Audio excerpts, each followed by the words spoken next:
E aí, Sandro, tudo bom? Tudo bem, tá me ouvindo aí? Tá ótimo. Rapaz, que Legal, alegria cara. poder ter você aqui. Tem uma pessoa lá do Recife, a Késia, que é do MPC, que quando viu, chega, Sim, vibrou, né? Que ela teve uma história muito que bonita com você, mas no meio da live a gente conversa sobre isso. legal, legal, cara.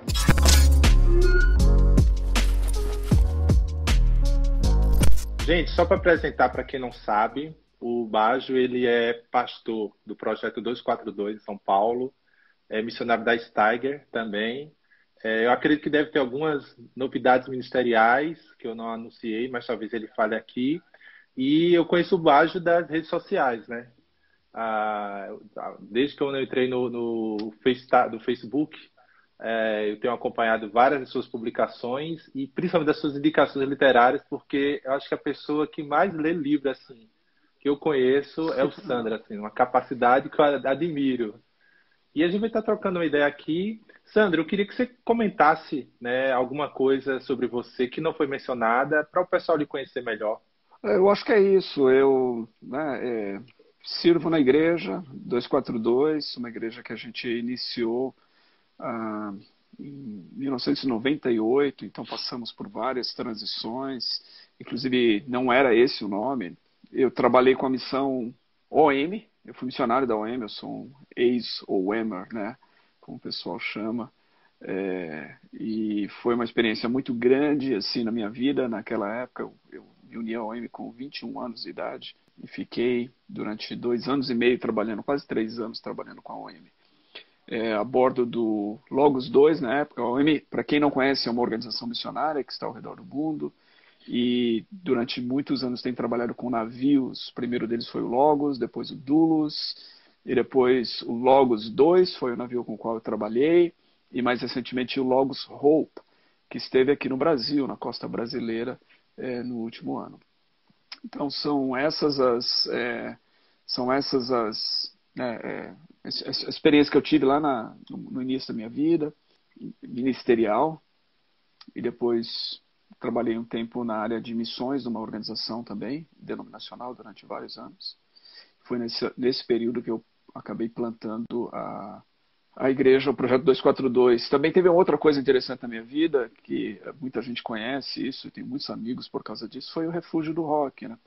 Foi um trabalho que a gente fez na década de 90, trazendo bandas de rock para tocar na igreja, bandas extremas. Nem, naquela época realmente não tinha ninguém que fazia isso.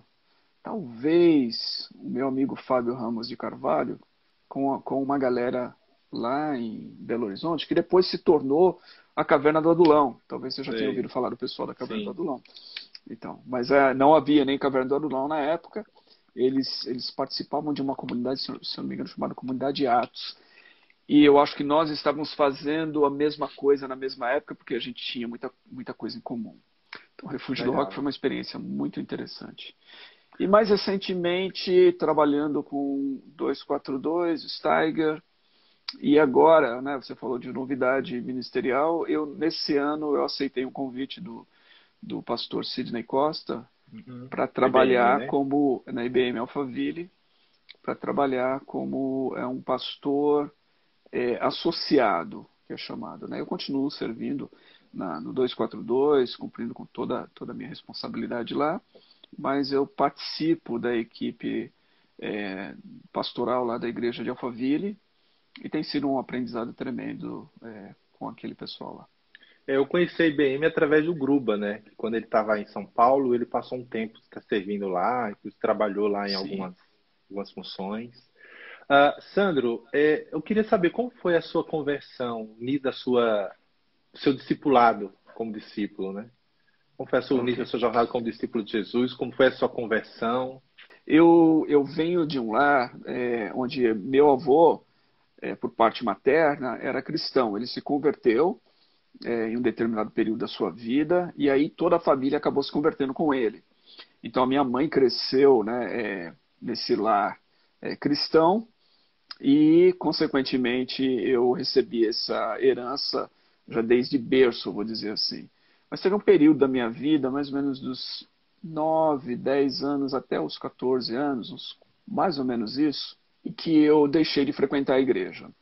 eu e meu irmão mais velho na época paramos completamente, não queríamos saber nada de igreja, então foi um período um pouco tumultuado para mim, em termos de fé, em termos de relação com Deus, onde eu comecei a experimentar um monte de coisa já numa idade bem nova, mas que eu sabia que não agradavam a Deus, e fazer coisas erradas e tudo mais. 14 anos de idade, num culto, numa igreja pentecostal, um culto de Natal, que eu ouvi uma mensagem que impactou meu coração, e naquele dia, né, naquele domingo, eu decidi entregar minha vida a Jesus. Eu realmente, aquele foi o meu ponto de decisão, meu ponto de entrega, de mudança.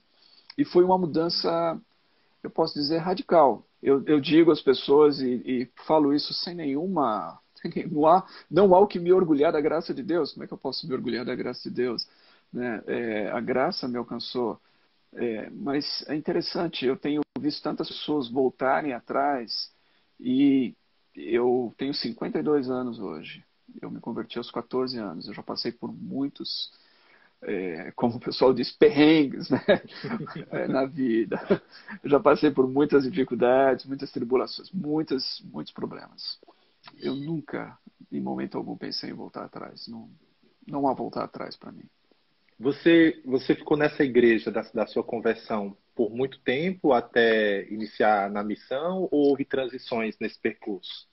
Não, eu fiquei sim. Eu fiquei uns. Não foi tanto tempo assim, na verdade. Eu me converti em 82, então dos anos de 82 até 87 eu fiz parte dessa igreja. Uns 5 anos. Mas eu fui para o seminário no começo de 86. Então, quando eu fui para o seminário, eu fazia parte dessa igreja ainda. E foi nessa igreja, inclusive, que eu dei os primeiros passos. Não só, você falou discipulado, mas foi ali que um pastor um pouquinho mais velho que eu, que tinha uma livraria evangélica. Então, eu ia na livraria dele e a gente gastava tempo lá. Eu gostava de livros, sempre desde criança gostei de ler. Então, gastava tempo lá olhando os livros, e ele me indicava um livro, outro, e conversávamos. E ele se tornou, de fato, o meu discipulador, o meu mentor. Né? E foi a pessoa que mais me influenciou naquele período da minha vida. Eu devo muito a ele, porque ele me influenciou profundamente. Infelizmente, ele faleceu de problemas cardíacos há alguns anos, mas foi uma pessoa de grande influência na minha vida. Foi nessa fase que você despertou esse hábito pela leitura ou isso já existia ou veio posteriormente? Não, isso já existia, Zé Bruno. Eu comecei a ler bem cedo. Eu sou introvertido, né? E eu tive problemas na minha infância. Eu falei, minha mãe era cristã, veio de uma família cristã. Meu pai, infelizmente, durante um período ele realmente lutou muito com a questão da bebida, do álcool, né? Se tornou um alcoólatra, de fato, em um determinado momento da vida, ou próximo disso, né? Ele bebia realmente muitas vezes de fora do controle. E isso causava problemas em casa, muitas vezes quando ele estava embriagado. Então essa infância um pouco conturbada fez com que eu procurasse refúgio em alguma coisa. E sendo introvertido, eu acabei descobrindo os livros. Então, nos livros eu descobri um mundo fora, né? Era uma fuga. Cada um foge de uma maneira. É, Eu fugi para os livros, encontrei nesses livros um outro mundo, uma outra realidade. E eu lia abundantemente, antes mesmo de converter. Eu falo para o meu filho hoje, e naquela época, com 11, 12 anos, principalmente nos períodos de férias escolares, eu chegava a ler 2 livros por dia. Eu gastava todo o meu tempo lendo.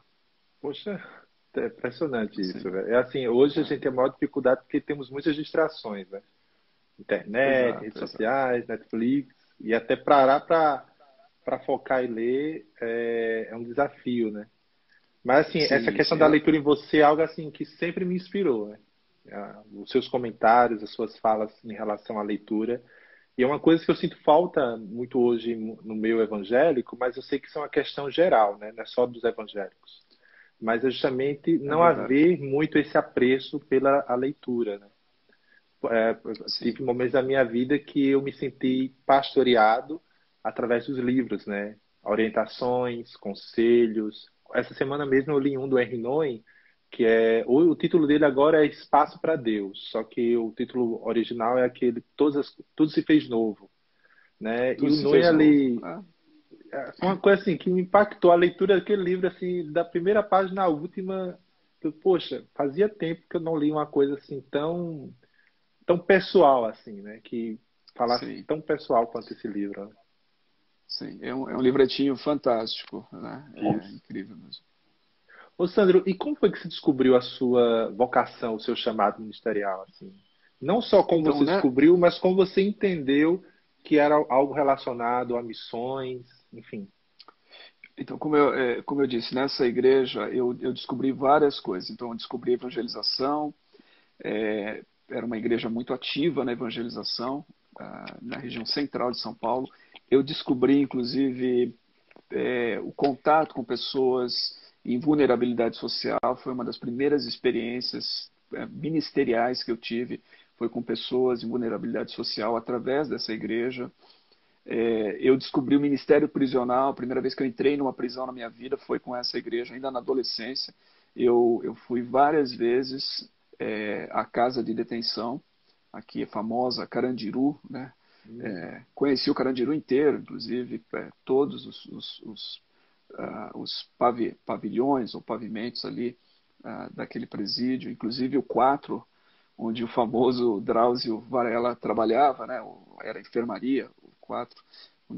Para mim, na experiência de sistema prisional, talvez era o mais difícil de encarar, ver as pessoas ali naquela condição.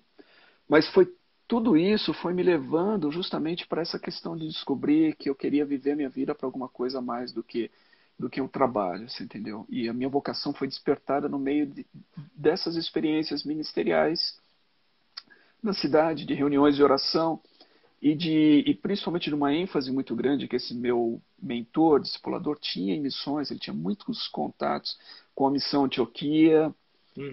aqui em São Paulo. Então, muitas reuniões de oração. A gente usava aqueles cartões de oração para interceder pelas nações. Aquele livro do Patrick Johnstone, Intercessão Mundial, né?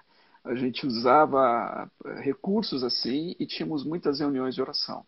E aí eu descobri um chamado aí, você entendeu? Foi uma descoberta, um chamado missionário, que eu queria ser missionário. Quando eu fui para o seminário, eu conto isso, já contei em diferentes ocasiões, eu fui para ser um missionário. Eu nunca imaginei que eu seria um pastor de uma igreja. Eu pensei, e durante o meu tempo no seminário, inclusive, eu pensei que eu iria para a Índia, depois do seminário, e queria viver toda a minha vida lá na Índia. Eu nunca fui à Índia. Eu lembrei de Atos 16, né? Quando Paulo queria ir para a Ásia e o Espírito levou ele para a Europa, né? Às vezes a gente Pois traça é, um foi plano, mais ou menos o né? que Mas, aconteceu comigo. pois é, mas aí Deus disse, não, vem a Macedônia, que tem uma necessidade maior aqui. Mas, Sandro, e como é que deu essa, Foi. essa mudança vocacional? Porque, assim, você de fato trabalhou com missões, né, junto à OM, acho que também você trabalhou em outras frentes, mas como é que houve essa mudança de rota para um ministério pastoral? Depois de trabalhar com a OM durante quase 3 anos, eu acabei retornando para o Brasil, na verdade, porque eu tinha uma namorada aqui, que é minha esposa. Antes de me unir à OM, eu comecei a namorar. Então a gente tinha feito um compromisso um ao outro, né?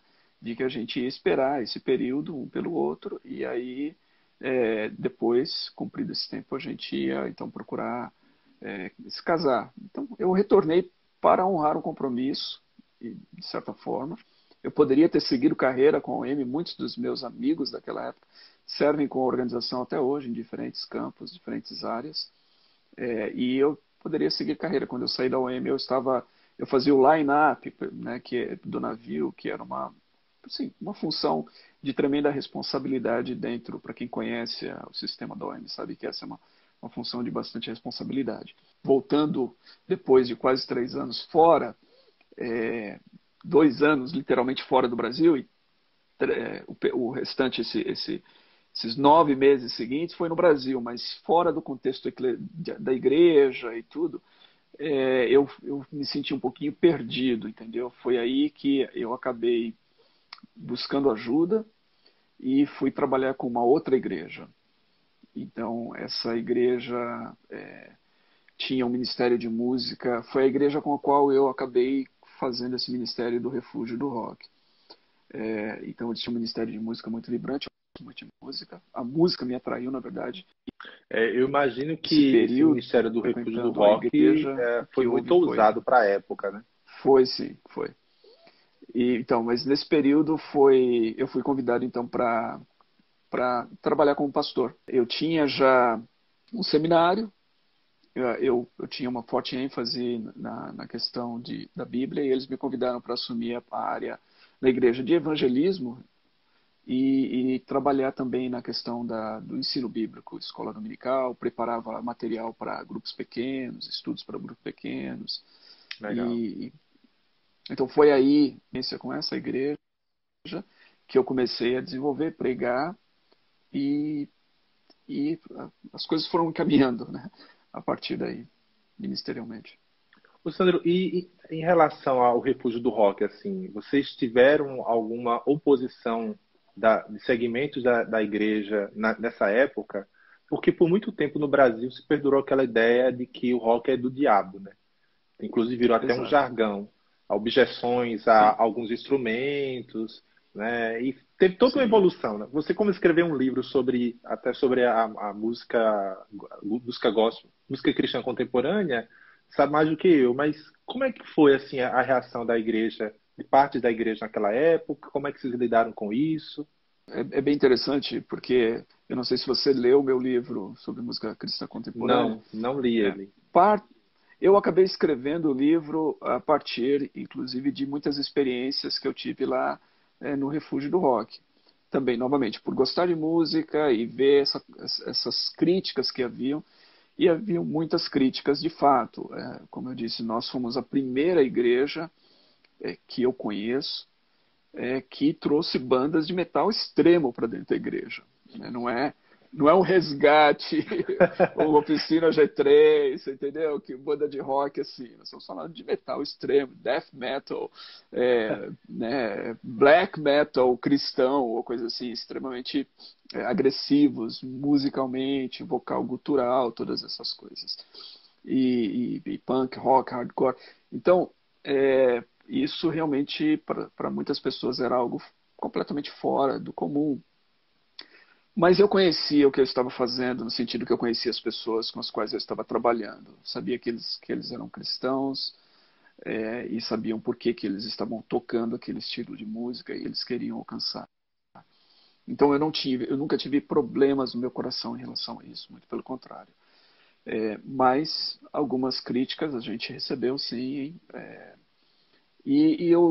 Essa igreja com a qual eu trabalhei, eu prefiro não citar nomes das Sim. igrejas no passado, né? Mas eu tenho um tremendo respeito pela igreja e principalmente pelo pastor da igreja, porque ele acreditou muito nesse ministério e abriu totalmente as portas para que eu fizesse com toda a liberdade. Ali foi carta branca, literalmente, para desenvolver o Legal. ministério. E ele, sendo o pastor sênior, sendo o pastor titular daquela igreja, ele era aquele que certamente receberia a maioria das críticas, Das entendeu? E críticas. deve ter recebido muito mais do que eu sei, né? Mas ele deu todo o apoio. Então, no caso, esse ministério aí que você desenvolveu, ele tem mais a ver justamente com a realidade ou contexto das pessoas que estavam ali, né? Que eram pessoas que se identificavam com aquele estilo musical, e vocês viam nisso uma forma de introduzir o evangelho, a fé cristã, através daquele meio. Sim, a igreja não tinha nada a ver com isso. Na verdade, a gente usava. Era uma igreja normal, uma igreja pentecostal também. Eu transitei muitos anos no meio pentecostal. Eu me considero um presbicostal, emprestando a expressão do Eugene Peterson. É, mas a, eles cederam espaço. Então, nós tínhamos um pequeno grupo, realmente um grupo bem pequeno na igreja, que fazia de tudo para esse ministério acontecer. Mas com o tempo, alguns amigos que não eram da igreja começaram a vir e apoiar. E basicamente no início, a gente reunia ali naquele salão, numa sexta-feira à noite, umas 100, às vezes 200 pessoas, dependendo da banda que ia tocar, às vezes menos. Uma banda um pouco conhecida reunia às vezes umas 50, 60 pessoas. Mas às vezes o lugar ficava cheio. E a maioria das pessoas não eram cristãs. Ah, que bom. Então Ô, era uma coisa bem interessante. e a Steiger, Sandro, como é que ela surgiu na sua vida? Assim, eu queria que você também explicasse para as pessoas o que é a Missão Steiger e aí como é que você se encontrou com ela e o que é que você faz hoje nela. O Refúgio do Rock, todo esse trabalho foi inspirado na Steiger. Então a Steiger Uhum. veio antes. Quando eu fui trabalhar com a Amy, eu fiquei um tempo morando em Amsterdã, onde o navio Logos 2 estava ancorado ali, estava no porto lá, para reformas. Então, nesse período, foi um período que eu conheci o trabalho do David Pierce, que é o fundador da Missão Steiger. Ele era missionário da Jocum, e a Jocum era muito forte na cidade de Amsterdã na década de 80, no início da década de 90. Então, isso foi em 1979. E eu acompanhei o trabalho deles ali na cidade. Eles faziam um evento semanal chamado Rock and Roll Bible Study, em que a banda do David tocava, é uma banda de punk rock. Eles tocavam umas 5, 6 músicas, eles projetavam, naquela época não tinha projetores como a gente tem É. hoje, né? Eles projetavam naqueles retroprojetores. Não sei se você conheceu, Sei, que usavam sei. acetato. Pois Isso. é, então, eles faziam aquilo. E eles faziam uma arte fabulosa nas letras, eles desenhavam, rapaz, um negócio extraordinário para Legal. projetar as letras com criatividade, né? E uma linguagem bem contextualizada com aquele público de punk rock e tudo mais. E eu fiquei impressionado com aquilo. E aquilo marcou a minha vida. Quando eu voltei para o Brasil, tentando me encontrar ministerialmente, eu pensei, poxa, eu gostaria de fazer alguma coisa igual aquilo aqui. É, e foi o Refúgio do Rock foi uma tentativa de replicar as coisas que eu aprendi lá. Então, a Missão Steiger, na verdade, começou na minha vida nesse contato. 10 anos depois de ter visto o David pela última vez em Amsterdã, eu entrei em contato com ele novamente. Então, eu o vi pela última vez em 1990. No ano 2000, eu consegui um e-mail, aí a gente já estava na época dos e-mails, a internet já estava disponível, e aí eu consegui um endereço de e-mail dele e mandei uma mensagem para ele. E ele me respondeu prontamente, e a gente começou então um relacionamento ministerial. No ano de 2001, a banda No Longer Music veio ao Brasil pela primeira vez, e nos anos seguintes a banda fez 4 turnês aqui no Brasil. E aí, no período dessas turnês, organizando a turnê, fazendo todos esses contatos, o David me convidou para fazer parte da missão. Em 2002, eu e a minha esposa fomos para a Polônia. A gente participou naquele ano pela primeira vez de um evento da Missão Steiger na Europa, que era é um evento que acontece até hoje, que é uma reunião de missionários anual. E eu acabei me tornando missionário de Steiger a partir daí, então. Só respondendo, então, a missão Steiger é uma missão que enfoca a juventude global, ou a cultura jovem global, como a gente chama, né? São jovens de 18 a 35 anos ao redor do mundo que têm elementos muito similares, porque cresceram sob as mesmas influências nesse mundo globalizado que a gente vive. Legal. E o Pierce ainda é vivo, né, o Sandro? Ele é vivo. O David, ele, se eu não me engano, ele tem 65 ou 66 anos. Né?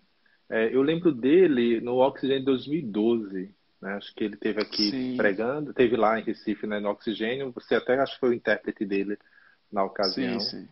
E eles, é impressão minha ou eles também são pentecostais ou carismáticos? Porque a exposição Ele, dele lá eu achei bem, assim, parecida aqui. verdade. Ele é um pregador do fogo, né? É. É, o David. O David e a esposa dele vêm de igrejas batistas bem conservadoras nos Estados Unidos, lá no estado de Minnesota, e eles cresceram dentro desse meio bem conservador. Mas trabalharam com a Jocum, e a Jocum é uma Ah, missão majoritariamente carismática, né? sim. Então essa influência carismática é muito grande neles, nesses anos todos trabalhando com a Jocum. Colocar uma pergunta aqui que o pessoal fez. Isso aqui. É do Henrique Rodrigues. Quais os principais ou o principal desafio para os jovens seminaristas e futuros pastores? Olha, eu acho que os desafios para jovens seminaristas hoje, você tocou num deles que eu apontaria, é que a gente vive num mundo onde a capacidade de atenção se tornou cada vez mais reduzida. Então eu penso, e eu tenho, às vezes converso já tive a oportunidade de aconselhar jovens seminaristas que me procuraram, e a dificuldade que eles têm realmente de lidar com essa disciplina da leitura e do aprendizado, que é uma, que é uma exigência não só para o seminarista, mas é uma exigência para qualquer pessoa no ministério pastoral, né? Eu acho que é um grande desafio. É saber escolher o que ele vai ler e ter a disciplina para ler e ler bem e entender bem. Além disso, não só a falta de foco, por causa da internet e toda a tecnologia que a gente vive, mas também há uma diferença. Quando eu fui para o seminário, a quantidade, o acervo literário era 10% do que a gente tem hoje, né? Então, se de um lado isso é bom, a gente tem tanto recurso, o outro lado é que às vezes dificulta para a pessoa, né? Saber o que ler, quem ler, Uhum. onde realmente focar. Então, eu acho que para o jovem seminarista, eu diria isso, é encontrar bons mentores para que possam orientá-lo em relação àquilo que ele deve dedicar o seu tempo de leitura, quais autores ele deve ler. E eu diria o seguinte, eu vejo muitas discussões, principalmente de jovens teólogos, jovens seminaristas. Eu usei uma vez uma expressão, quando você vai estudar música, né, você estuda primeiro o básico, você aprende as notas, você aprende as escalas, né, e você domina as escalas. Estou falando de instrumento de cordas, por exemplo, uma guitarra, você domina as escalas antes de você aprender a improvisar. Então eu vejo muitos jovens querendo improvisar sem ter dominado as O escalas, básico, entendeu? né? Eles ainda não dominaram o essencial, o básico, exatamente, o fundamento, né, do conhecimento teológico, e aí eles querem se aventurar a terrenos que eles não estão preparados para lidar, entendeu? Então, para mim, esse é um grande desafio para os É, seminaristas. inclusive o Henrique, né, que fez a pergunta, ele comenta, né? Obrigado por ler a pergunta. Eu perguntei muito por conta desses recentes escândalos, entre aspas, com a hipergraça e os efeitos negativos a longo prazo da igreja brasileira. Eu acho até interessante porque muito de algumas declarações relacionadas a alguns nomes da hipergraça, e não só a hipergraça, mas desses pregadores mais virtuais, das redes sociais, você percebe que existe uma carência dessas questões elementares que você falou, né? Ou seja, se a pessoa tivesse essa noção do básico, no mínimo ela evitaria algumas declarações que acho que nem elas conseguem argumentar com o que elas sabem. Exatamente. É isso que eu vejo. Eu fico até com dó, às vezes, com pena, né? Eu confesso a minha fraqueza e humanidade e, às vezes, a tendência a criticar, mas eu luto ao mesmo tempo com uma certa pena de ver alguns desses meninos, eu chamo de meninos porque eu tenho a idade para ser pai deles, é, se enveredando por caminhos tortuosos, por falta de fundamento, né? Ô Sandro, você falando sobre essa questão de leitura, de escolher, queria aproveitar a pergunta que o Henrique fez para você poder dar uma sugestão, assim, pelo menos de 3 livros que você julga ser essencial para a formação ministerial, né? No caso, para quem é seminarista, bem como para quem já é pastor. Assim, 3 livros que você acha que devem fazer parte da biblioteca e serem lidos de fato, né? Eu diria que um livro básico, um livro elementar, o Conhecimento de Deus, do J.I. Packer.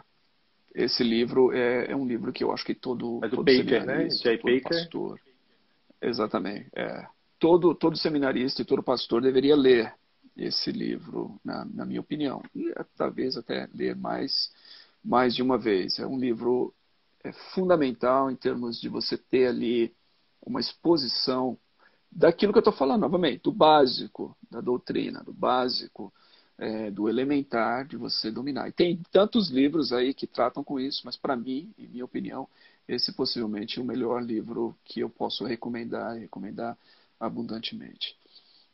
Pensando mais em termos de ministério pastoral, há um livro que eu descobri há uns 10 anos mais ou menos, a recomendação veio do Ziel Machado, é um dos livros que ele usa na bibliografia dele, nas aulas que ele dá de ministério pastoral no Servo de Cristo.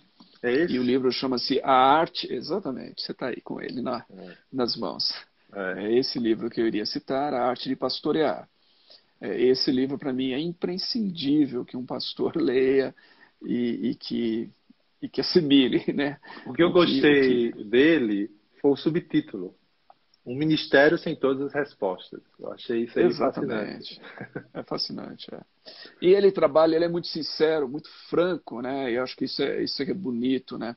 A franqueza dele, inclusive de descaminhos, né? Quando ele trata com algumas questões teológicas, onde ele estava seguindo por um caminho errado, e aí ele percebe, peraí, esse caminho não é, se eu continuar seguindo aqui, o resultado vai ser esse, né? E aí ele volta, né? Porque qualquer pessoa que se envereda no ministério, qualquer pessoa que tenha anos de ministério, tem muita história para contar de descaminhos, né? A gente não sabe tudo, realmente. A gente não tem todas as respostas. E, às vezes, a gente erra. Então, esse livro, para mim, é um livro fundamental para quem pensa em ministério pastoral. E pensando mais em termos do ministério pastoral e o ministério vocacional ligado à igreja, eu citaria, e tem tanta coisa que a gente pode citar, eu Sim, citaria e recomendaria a Igreja Centrada do Tim Keller. cara. Eu penso que esse é um compêndio para a gente entender o ministério de uma igreja contextualizada, trabalhando com a cidade. É um livro fantástico, é uma obra extraordinária, na minha opinião. Acho que é o primeiro capítulo, quando ele vai falar o que é o evangelho, né, e ele distingue dos Sim, resultados do evangelho, eu acho que o Keller foi muito cirúrgico, porque você percebe que há uma celeuma por parte dos evangélicos, até pastores mesmo, em definir o que é o evangelho. Né? Muitas vezes o verdade. evangelho tem sido confundido com aquilo que o Keller chama dos resultados. Né? Eu Exato, lembro de uma exatamente. publicação que o Igor Miguel fez, estava até revendo, que a unidade da igreja ela nunca é em torno do resultado do evangelho. Né? Por exemplo, o serviço social, a justiça social, a Sim, ética, as disciplinas, a gente se encontra nisso. Só que a unidade tem que estar justamente na coesão entre o que é o evangelho. Né? Se a gente exato. entende que o evangelho é uma coisa e aquela outra igreja entende que o evangelho é outra coisa, por mais que o resultado seja parecido, como haver uma unidade ali? Totalmente. Você tocou num ponto muito importante aí, porque, e para usar, né, esse exemplo de um trabalho social, né? Um trabalho social a gente pode dar as mãos com várias organizações, né? É aquela questão da busca pelo bem comum de uma cidade, e a gente Uhum. pode dar as mãos para várias organizações e trabalhar juntos, unidos, né? Mas a nossa unidade não existe em termos espirituais, por quê? Porque não estamos centrados no Evangelho, né? Uhum. A gente não tem os mesmos princípios, né? Então a gente trabalha juntos para o bem comum. E eu estou dizendo isso porque é muito provável que o Keller cita isso, o livro mais recente dele, que é um livro de vários artigos, ele trabalha com esse tema de que às vezes você, trabalhando para o bem comum, você trabalha até com um muçulmano, por exemplo. Você entendeu? Mas nós não temos unidade de fé, né? Porque Exato. não partilhamos esses iniciais do Evangelho. Então, se a gente pensar, como muito bem colocado, se a gente pensar em unidade nos resultados do Evangelho, a gente confundir isso, a gente está perdido. Eu lembro que eu faço parte de uma igreja pentecostal, né? E aqui pelo Nordeste é muito difícil haver uma mentalidade que tenta, vamos cooperar com quem está fazendo o bem comum. Normalmente eu entendo que a Sim, igreja que tem que fazer isso. Só que aí a primeira vez que eu vi algo dessa natureza foi uma igreja de São Paulo, através do podcast, e aí o pastor falou uma coisa que eu achei bem legal. Ele disse, olha, se nós já sabemos que existem organizações sérias que estão trabalhando com crianças, com pessoas marginalizadas, com um grupo tal, tal e tal, por que que a gente criar mais uma frente se a gente pode cooperar com aquelas que já estão há mais tempo que nós? E aqui para sim, mim foi assim, abriu o meu horizonte de pensar que a igreja, ao invés de tomar a frente de algo ou ser alheia, ela pode investir, ela pode chegar junto. Só que essa unidade, ela não vai existir por conta disso, como você falou, né? E eu acho que sim, essa clareza que o Keller coloca, né, logo no início da Igreja Centrada, ela já dá um norte em relação à agenda da igreja, a sua atuação na cidade. Eu achei assim uma coisa assim fascinante, ele iniciar justamente por aí. sim. O foco é o evangelho, né? A partir do evangelho, todas as outras coisas acabam se desdobrando, né? Inclusive, você faz parte de uma organização, eu não sei se você ou a 242, né? Que é a Compassiva. Né? A Compassiva eu conheci pela Hillsong, porque nas conferências da Hillsong sempre aparecia alguma propaganda e relacionada a crianças. O que é o trabalho da Compassiva? Como é que funciona isso aí, Sandra? Sim. Ok, então, deixa eu só esclarecer. Tá. Nós temos essa organização, eu faço parte dela na sua diretoria e como membro fundador dessa organização chamada Compassiva, mas ela não tem nenhum vínculo com essa outra organização que você está citando. Ah, A tá. outra organização é a Compassion, né? Eu não sei se eles Ah, chamam de é Compassiva verdade. aqui. O Igor É. Miguel, inclusive, trabalhou com a Compassion, se eu não me engano. É, e a Compassion é uma organização que já existe não sei se foi fundada nos Estados Unidos. Ela é semelhante à Visão Mundial e ela é uma organização de apadrinhamento de crianças pobres ao redor do mundo. Então, na década de 80, principalmente quando a música cristã estava em alta lá, era muito comum artistas famosos como Amy Grant, Michael W. Smith e outros, eles apadrinharem crianças via Compassion e aí saía no encarte da fita cassete ou do disco que eles apadrinhavam. A nossa organização não tem nenhum vínculo com isso. A nossa organização é o seguinte, Eu confundi pelo nome. pelo nome, né?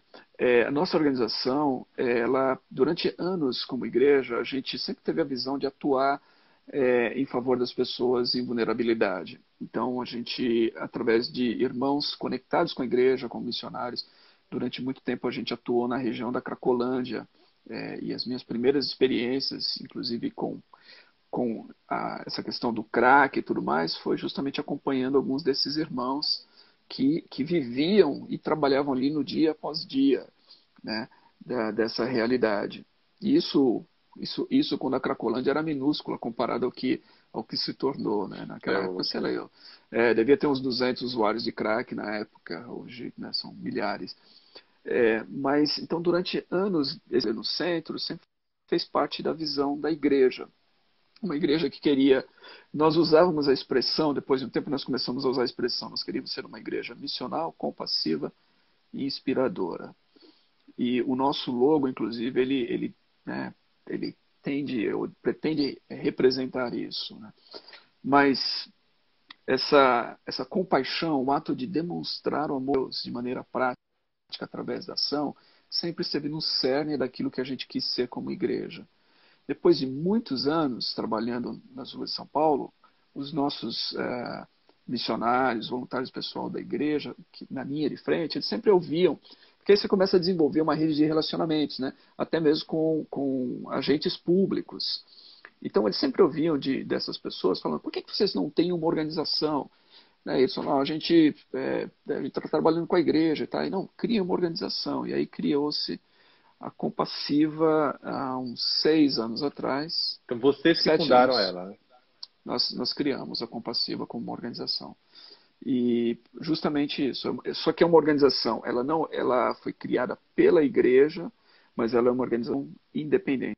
Tem o seu próprio CNPJ, tem sua própria estrutura independente da igreja. Ela não tem um vínculo com a igreja legal. Sei. Mas quem Uhum. opera ela, a maior parte da operação dela é feita por pessoas da igreja.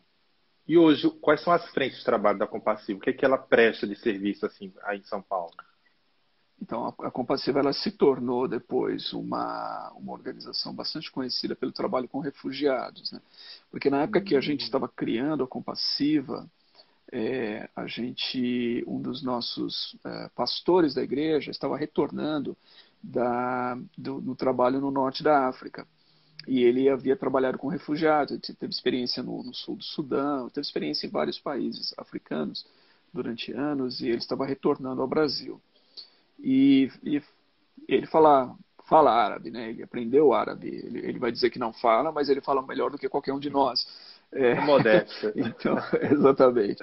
Então, o que aconteceu? Nesse retorno dele ao Brasil com a família, ele acabou um dia indo interpretar ou ajudar uma pessoa que estava com dificuldade, justamente por causa da língua árabe, estava com dificuldade para a questão de documentação e tudo mais.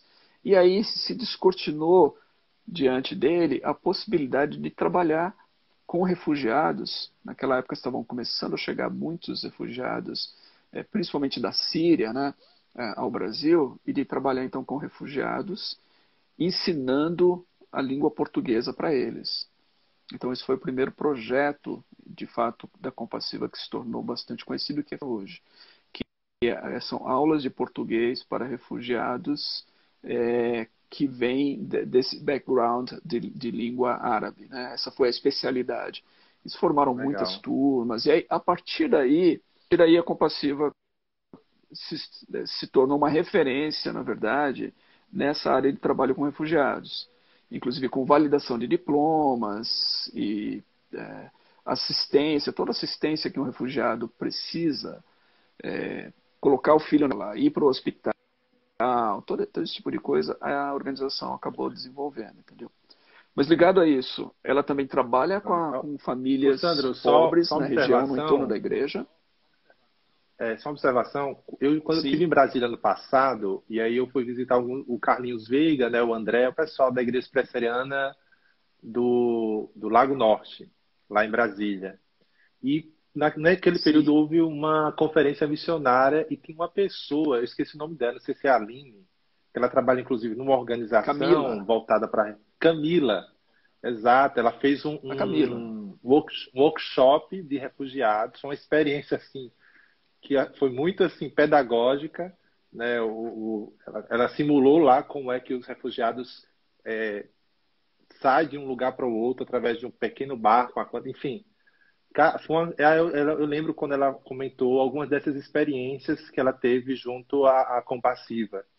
Sim. A Camila, ela é uma das nossas advogadas. De fato, ela foi a Isso, primeira advogada a trabalhar com a Compassiva nessa área específica de validação de diplomas, que é uma área que a Compassiva atua bastante, né? Então, hoje, a Camila, depois que casou, ela acabou mudando-se para Brasília com seu marido, e ela atua a partir de Brasília, mas para a Compassiva lá, e fica mais perto também de algumas situações. sim. Então, é bem interessante você ter conhecido ela. Foi, eu lembro que assim, foi uma experiência que até então assim, o tema de refugiado era um tema assim, teórico, né? E ali não era uma coisa que eu estava esperando, eu fui fazer a visita, estava tendo esse evento, e aí o que o workshop que ela deu lá, a simulação que ela fez, as coisas que ela falou, assim, é uma coisa que não tem como você, uma vez que você sente um pouco a realidade das pessoas, você percebe que algo de fato precisa ser feito, né? Acho que até você se colocar no Sim, lugar de alguém, aí você fica alheio, mas quando você se coloca e sente, aí, pô, alguma coisa de fato tem que ser feita. sim. Eu acho que para nós que somos cristãos, eu acho que realmente é uma lástima quando eu vejo algumas discussões questionando a validade de um trabalho com refugiado, porque refugiado faz parte daqueles favoritos de Deus do Velho Testamento. Uhum. Né? Você tem o órfão, a viúva, E o né? E o estrangeiro, né? estrangeiro, É, entendeu? Não tem acho que é o como, quarteto da né? vulnerabilidade, né?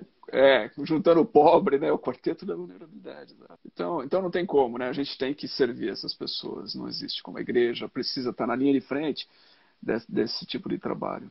Sandra, agora uma curiosidade, e acho que não é só minha. por que Projeto 242? O que significa isso?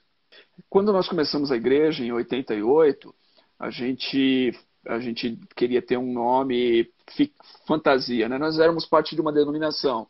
E na denominação, geralmente, toda igreja tem o mesmo nome, né? Geralmente você tem o nome da igreja e às vezes tem uma palavra no final. É, Nessa denominação, realmente não era assim. Todas as igrejas têm o mesmo nome, só muda o bairro, em tal lugar. A gente queria ter um nome fictício, fantasia melhor, fantasia. E a gente ficou pensando muito na nossa visão, no nosso desejo de como igreja. E para a gente era muito essa questão do amor de Deus, o amor de Deus que nos alcançou, o amor de Deus que a gente quer compartilhar. Então a gente decidiu chamar de Comunidade Cristã Ágape. Esse foi o primeiro nome da nossa igreja, Comunidade Cristã Ágape. era o nome E aí, fantasia, mas vocês pertenciam a certa há uma denominação. denominação. Sim, o nome jurídico, tudo mais, era o nome da denominação. Entendeu? Mas a gente usava isso em toda a nossa propaganda, tudo era a Comunidade Cristã Ágape. Todo mundo conhecia com esse nome. E aí eu tenho, né, historicamente, tudo aquilo que eu escrevi em termos de visão, baseado nesse nome, no que a gente queria ser como igreja e tudo mais. Então, ágape era uma palavra que era assim, se eu me lembro bem, adoração dinâmica, o A, Ah, tá. grupos pequenos, atuação social, parceria ministerial e evangelização criativa. Então era isso. O Ágapes era, né, representava o que a gente queria ser como igreja. Passaram-se alguns anos, a gente decidiu tirar o Comunidade Cristã e ficar só como projeto. A gente decidiu mudar a palavra projeto. Projeto Ágape. Que a gente queria tirar. As pessoas que a gente queria alcançar, se tinha esse termo cristão, comunidade, elas já não Preconceito, queriam mais né? se conectar, tinham preconceito. Então a gente decidiu cortar primeiro a Comunidade Cristã e ficar só com um projeto. Falar E que depois de nessa alguns. época eu imagino que foi aquela febre das comunidades, né? Tinham várias comunidades famosas, gravando inclusive. Sim, sim, muitas comunidades. Elas foram realmente a referência para nós em termos de usar o nome comunidade, né? Mas depois, então, a gente decidiu, a terceira mudança foi sair de Projeto Ágape para Projeto 242. E 242, na verdade, ele vem de Atos 2:42, é aquela passagem que foi sempre uma passagem referencial para a gente, perseveraram na doutrina dos apóstolos, na comunhão, no partir do pão e nas orações. Então, isso é uma Legal. referência para nós. Então, tá ali, né, 2:42, 242, a gente fala, mas é 2:42, projeto 2:42. Não é um fruto da minha brilhante criatividade. Naquela época eu tinha um amigo que havia trabalhado com a organização Billy Graham, e ele é de Charlotte, na Carolina do Norte, a Carolina do Sul, não sei, nos Estados Unidos, e ele frequentava uma igreja no seu estado, lá na sua cidade, chamada Warehouse 242. Então eu lembro que eu Legal. falei, cara, eu gosto do nome, né? Mas Warehouse não vai funcionar. A gente tem aqui projeto, então vamos pegar aqui o 242, tem tudo a ver com aquilo que a gente quer ser como igreja. É um verso importante para nós, vamos ficar com isso. E foi aí que a gente trocou o Legal. nome. A igreja de vocês, né, a 242, ela é conhecida assim como uma igreja missional. E eu acho que esse termo missional, às vezes, ele é mal compreendido, porque a gente sempre pensa missional com missão, com missiologia, com missão transcultural. Qual a diferença de uma igreja missionária para uma igreja missional? Ok. Nós descobrimos isso também, José Bruno. Na verdade, toda a minha formação missiológica foi uma formação ainda na década de 80, onde esse conceito da missionalidade não era um conceito que era muito largamente discutido. Então, hoje ele é bastante discutido, hoje os missiólogos lidam com isso, e pastores, e há uma abundância de livros, mas naquela época não havia. Então, eu cresci com o conceito tradicional acerca de missões e de uma igreja missionária, do que significa ser um missionário. O missionário era alguém vocacionado para tal. Eu me senti assim, né, era alguém vocacionado. A questão da missionalidade da igreja missional tem a ver com uma compreensão um pouco mais ampla. E se eu pudesse simplificar isso, e é como a gente tenta transmitir isso, é que cada cristão é um missionário. Então, o missionário não é apenas uma pessoa vocacionada, preparada, separado, consagrado, enviado para aquilo, mas cada cristão, se a pessoa é cristã, ela é por nascimento, o novo nascimento, ela se torna um missionário. Ela é um membro, ela faz parte da missão de Deus, né? A missão de Deus. Então, a missionalidade tem muito a ver com Missio Dei, né? Com essa questão da Uhum. missão de Deus. Aquilo que Deus está fazendo. E nós fazemos parte dessa missão de Deus. Aonde nós estamos. Então, cada cristão é um missionário. É o que a gente tenta enfatizar quando a gente usa esse termo de missional, entendeu? De que cada Uhum. membro da nossa igreja deve se ver como missionário. E não somente uma pessoa ou outra que foi separada para o ministério, consagrado, e está trabalhando ali naquilo que a gente chama de ministério de tempo integral. A primeira vez que eu vi sobre isso, embora o autor não usou o termo missional, foi naquele livrinho do René Padilha, O que é a Missão Integral, que saiu pela Ultimato. Não o maior, o pequenininho, porque a primeira coisa que ele coloca ali é que essa dicotomia, né, ela não existe. A dicotomia, ela não existe. E aí, o Padilha, ele vai trabalhar justamente esse conceito, né? Ele vai mencionar sobre essa questão de que todo mundo é que é discípulo de Jesus, então todo mundo é um missionário. Então, essa ideia Sim. de que o missionário é um grupo especial, ela não existe. Né? Acho assim, fantástico essa. Só que ali ele não trabalha esse conceito de missionalidade, né? Ele só trabalha Sim. essa questão. Eu vou colocar aqui uma pergunta que é da Késia. Eu achei bem legal. Ela disse assim: a Késia foi justamente a pessoa que mencionou que, acho que no Oxfam que teve em Recife, ela foi muito impactada pela sua exposição. Inclusive, ela disse que conversou com você. Ela disse assim: Sim, sim. conte alguma das muitas histórias marcantes no presídio com seu amigo Franklin. O Ok. Franklin está sempre presente em alguns comentários do Sandro, né? Inclusive, eu mandei às vezes um inbox do Sandro perguntando: esse Franklin existe mesmo? É um Foi. personônimo? Até que ele me mostrou a foto dele e aí eu fiquei É, sabendo quem era. bom, primeiro, Kézia, muito legal que você tá participando aqui. E realmente eu me sinto, não sei, muito feliz de Deus ter usado a minha vida lá naquele oxigênio para chamar você para essa relação com Ele e depois tudo que Ele tem feito em sua vida, no ministério que você tem desenvolvido aí em Recife com as escolas. Né? E, Zé Bruno, eu tive a oportunidade, na verdade, de ouvir essa história quando a Késia me convidou para participar de um evento, né? Do Que ela estava MPC. organizando lá do MPC. E aí Legal. foi lá que ela me contou a história e tudo, e eu fiquei muito emocionado de saber que Deus usou um pobre pecador como eu para agir na vida dela. Frank, o nome dele é Francisco Pedreira, e deve ter mais uns 5 nomes aí no meio que eu não me lembro. É, o Frank, ele foi um irmão que apareceu na minha vida lá no Projeto 242 em 2013. Foi uma coisa bem interessante, porque um amigo em comum recomendou a igreja para ele, e ele estava procurando uma igreja, ele estava trabalhando num presídio já há mais um ano e meio, mais ou menos, sozinho. Ele ia sozinho, ele começou com 78 anos de idade a fazer visitas a esse presídio. E então ele ia sozinho e né, visitando os presos. Decidiu então procurar uma igreja que pudesse apoiar ele de alguma forma no trabalho dele. E alguém falou: vai lá, procura essa igreja e você, né, o pastor vai te apoiar.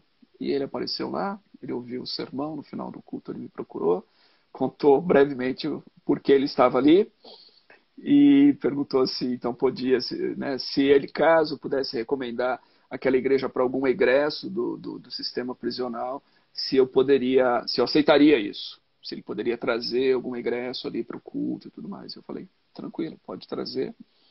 E eu disse a ele, ó, mas a única coisa que eu quero é o seguinte, eu quero ir ao presídio com você. E aí ele, Olha.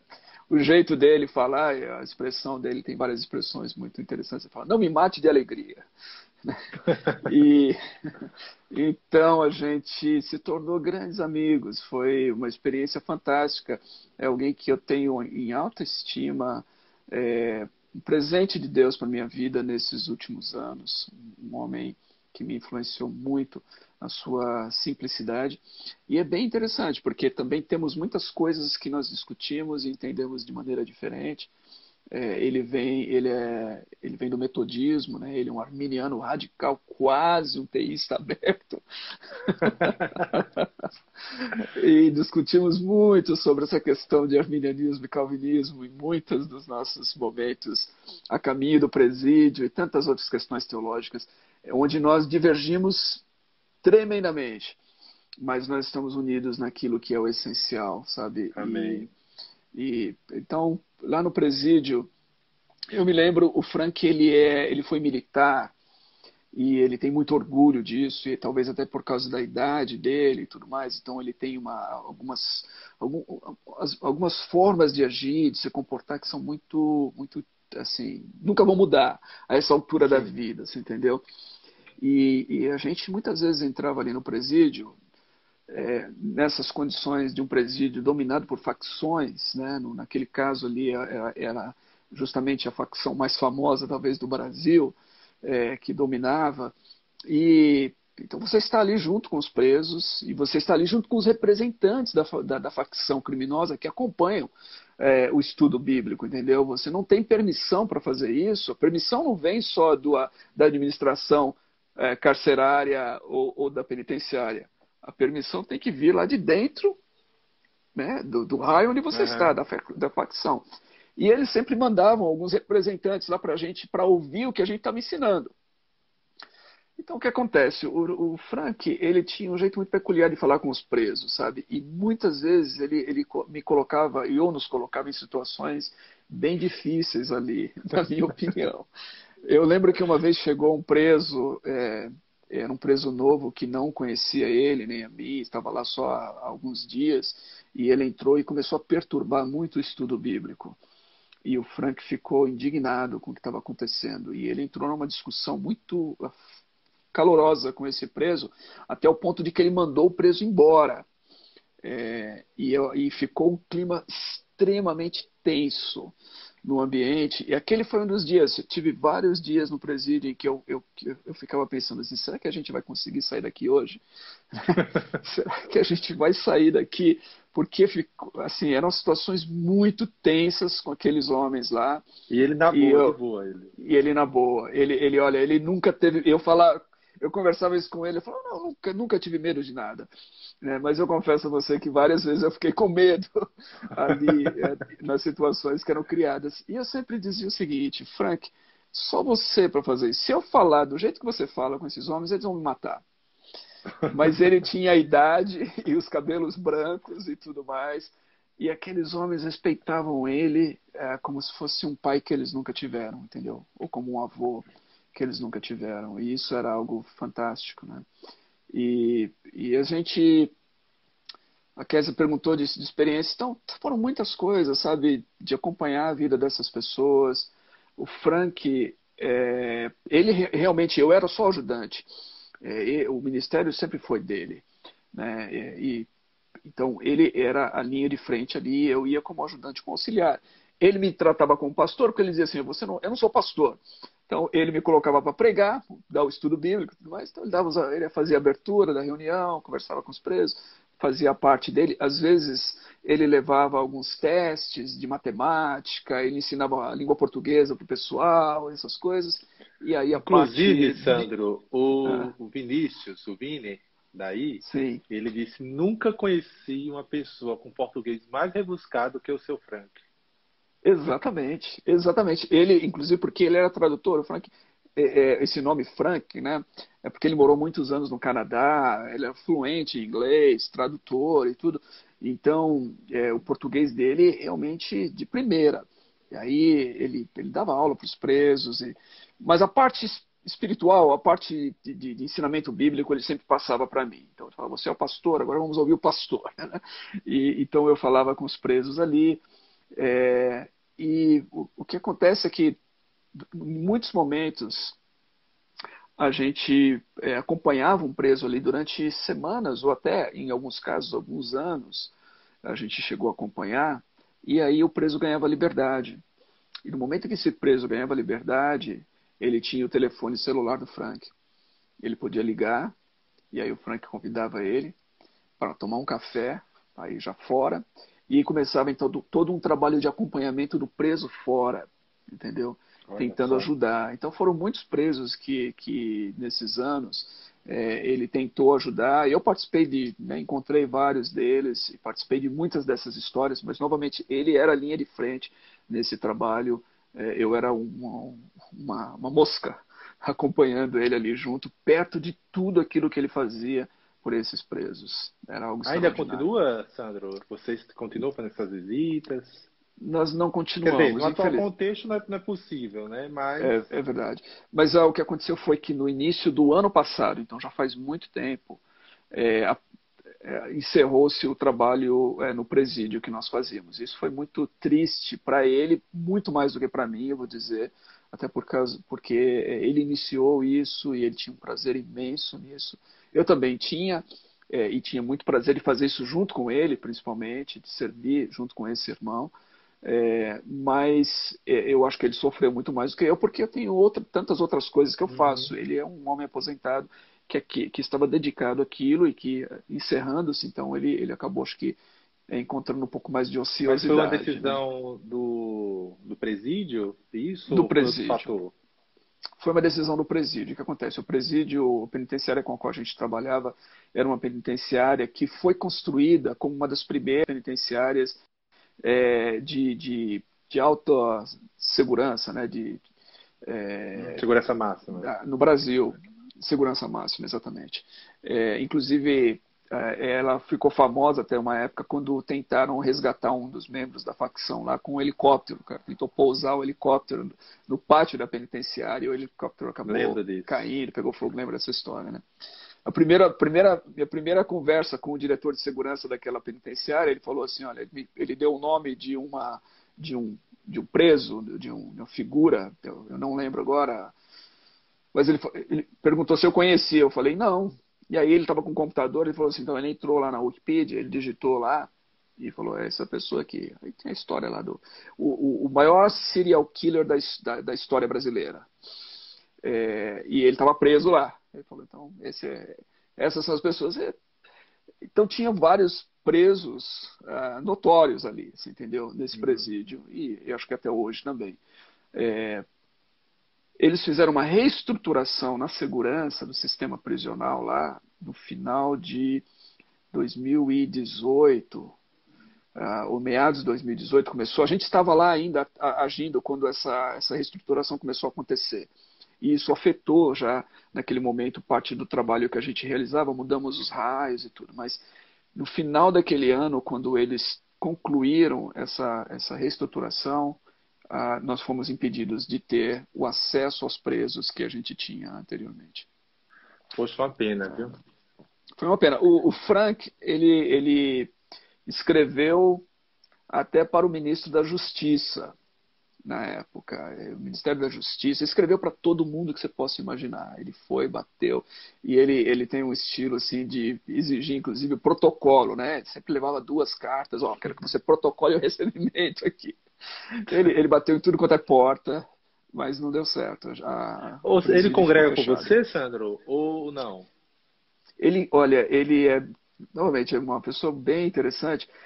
Quando ele veio nos procurar na igreja, ele tem uma igreja que ele frequenta há muitos anos, uma igreja bem familiar, um grupo bem pequeno aqui em São Paulo, e que foi muito importante na vida dele quando a esposa dele esteve enferma. Ele me diz, a esposa dele ficou muitos anos enferma no hospital e essa igreja foi uma igreja tremendamente importante de acolhimento, de cuidado pastoral para eles, né?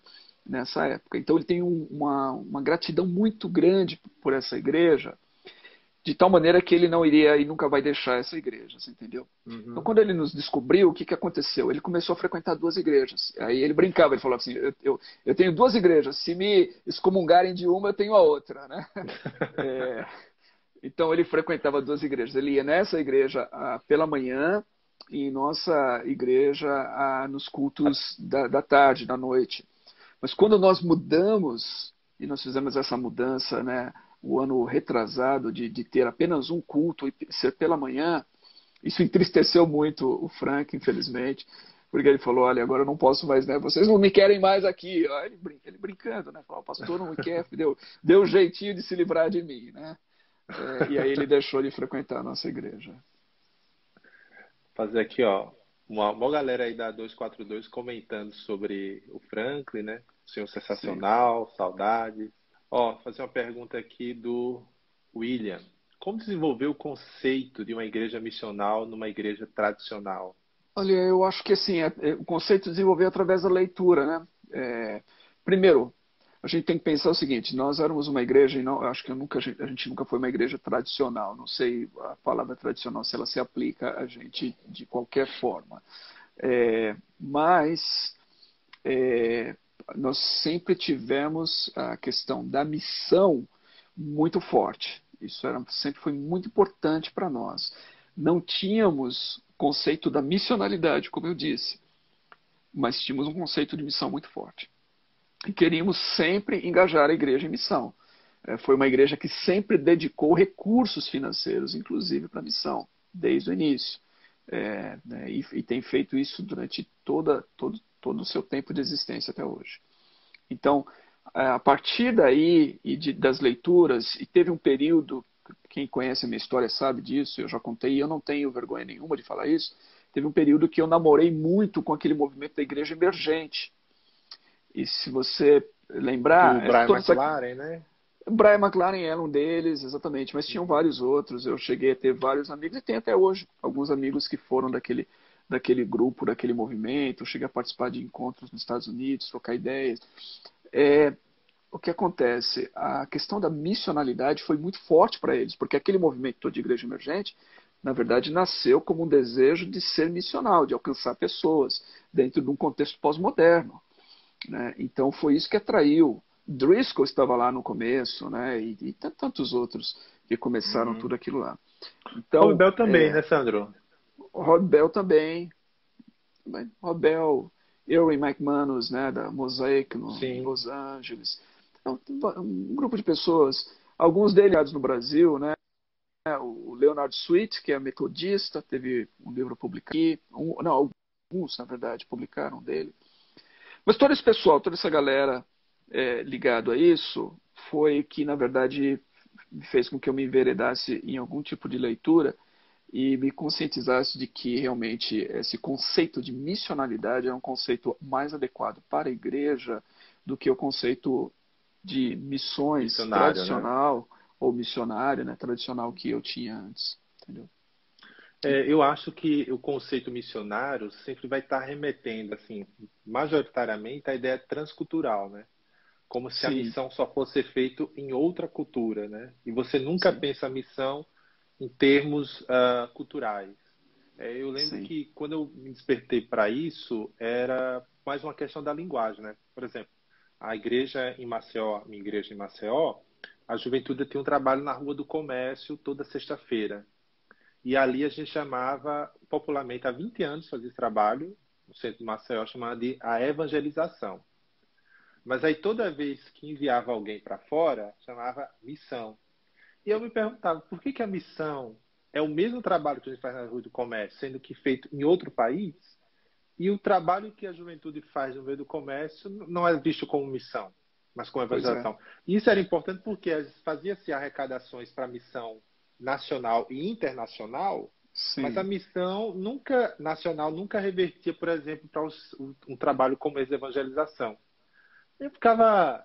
E aí, essa dicotomia, ela veio mais à tona quando eu comecei a estudar sobre missão integral, ler um pouco, vendo aquelas críticas que os latinos faziam, enfim.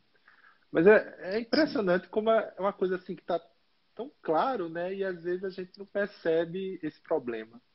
Exatamente. É interessante isso porque você tocou num ponto, né, que eu cresci com esse entendimento, eu fui para o seminário com esse entendimento e com essa dicotomia, essa separação entre o nacional e o transcultural e esses termos então se aplicando a um e a outro, né?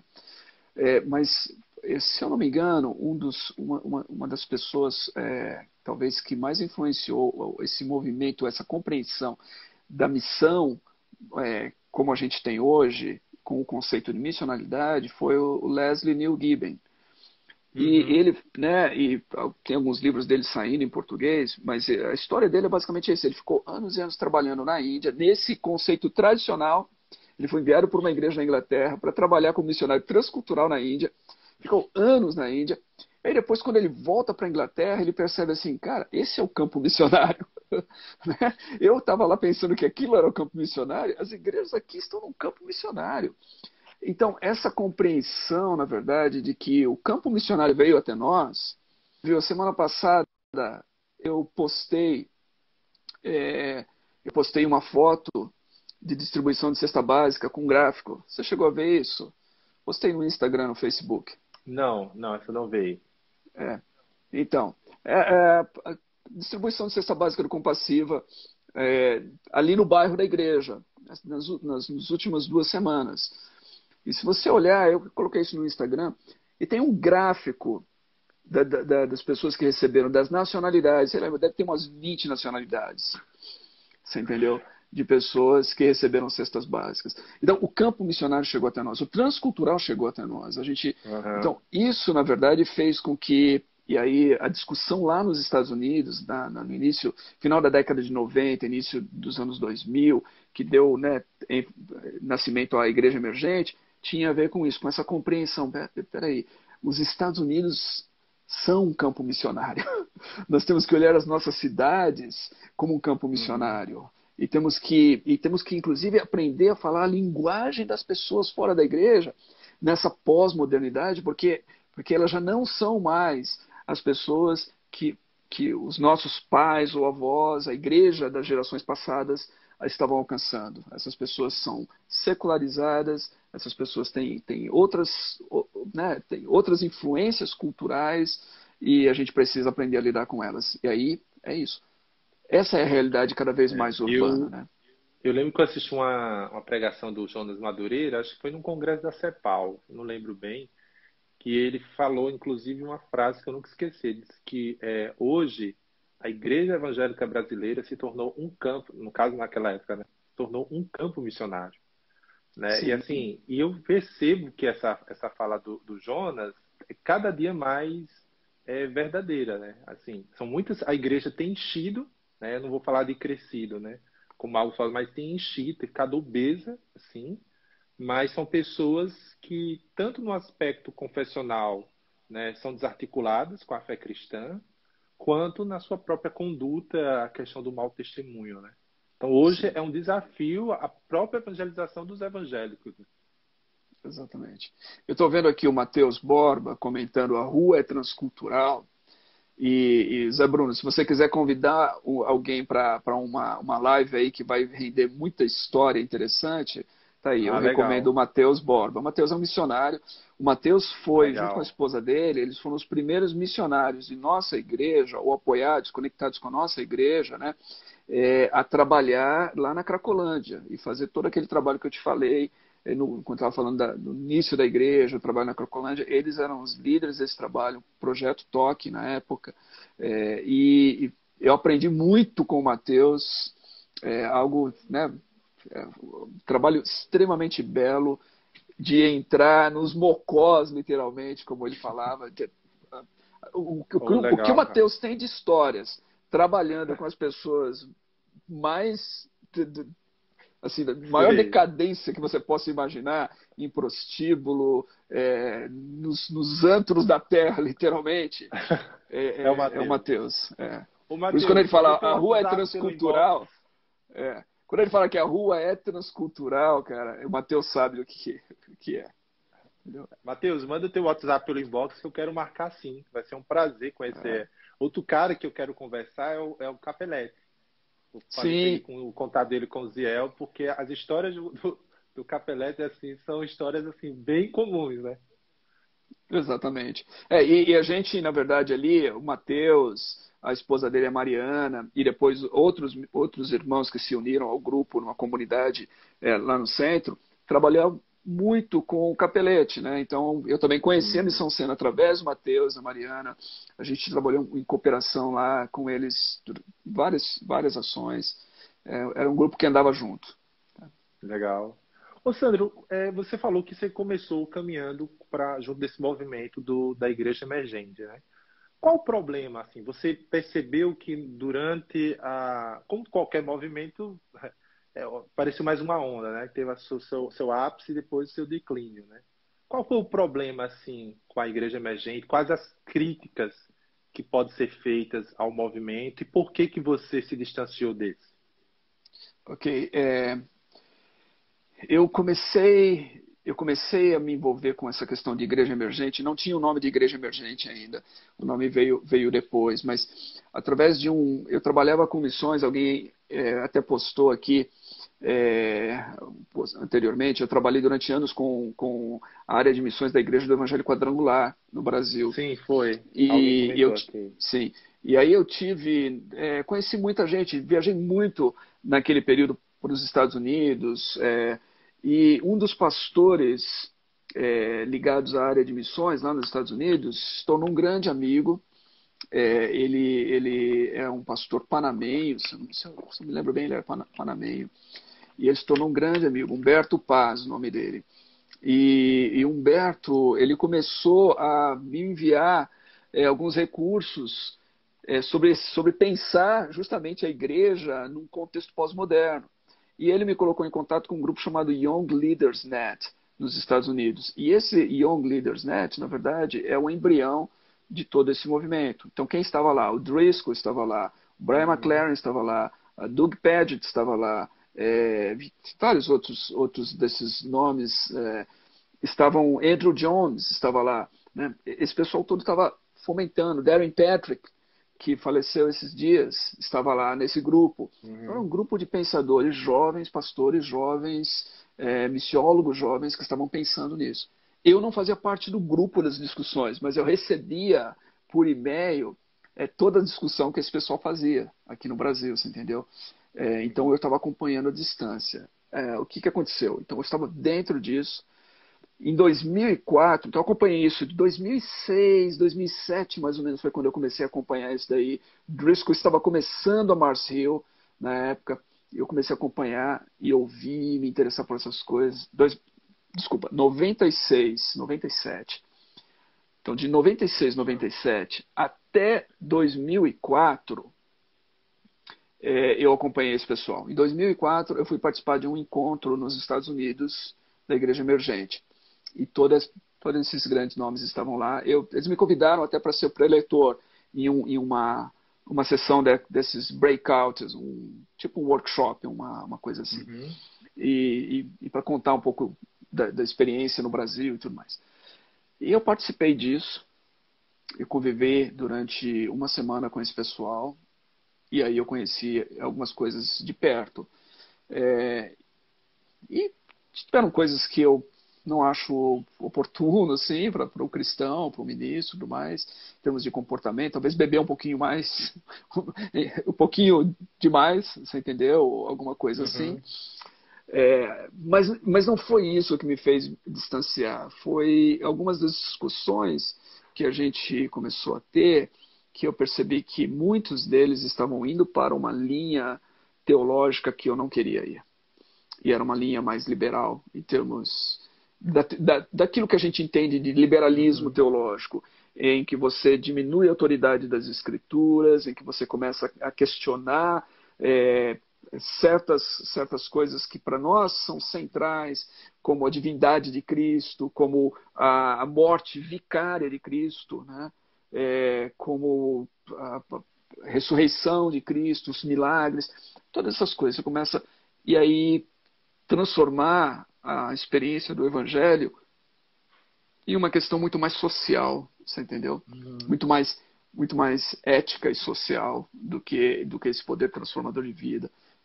Então, essas discussões, lá em 2004, setembro de 2004, nesse evento na Califórnia, essas discussões foram aquelas que levantaram para mim a anteninha, né, na minha cabeça. Eu falei assim, se esse é o rumo que o pessoal está indo, eu não vou por esse rumo.